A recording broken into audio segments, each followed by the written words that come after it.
Things you've probably never heard about the signs because they're not written in any books. Part 2. Virgo is one of the darker signs, and this is never ever said. I don't know why.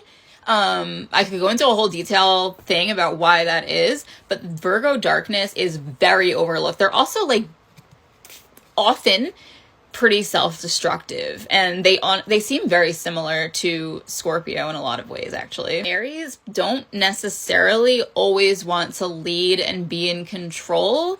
It's that they are going to naturally take the position of leadership until somebody else proves to them that they are capable of it. They don't necessarily want to be the leader all the time.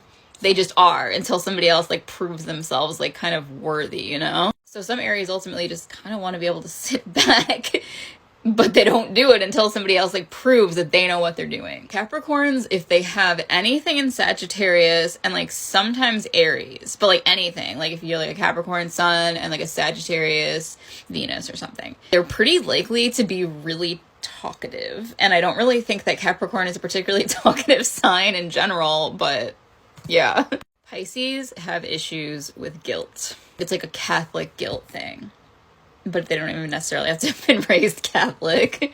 It is very common, sorry, but it's very common to see Geminis with the ego that we typically ascribe to Leo, period.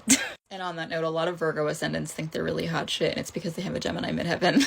Aquarius has this reputation for being extremely like go against the grain, go against the current, this outcast, whatever. But there's two types of Aquarius. There's the type that will do that. They will go against, and go against.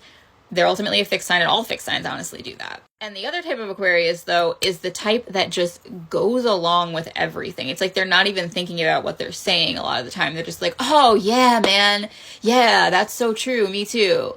It's like, I don't even know if you heard what I was saying, but a lot of fixed signs, too, kind of live their life like they're trying to prove something, and different fixed signs do that in different ways. But Sagittarians do not understand steps. Like, I have a Sagittarius mother, for example, and if I said to her when I was a kid, but how do I do that? She'd say, you just do it. That's the Sagittarius way of life. You just do it. You figure it out as you go, I guess. Some of us have Saturn influence and we're not willing, no.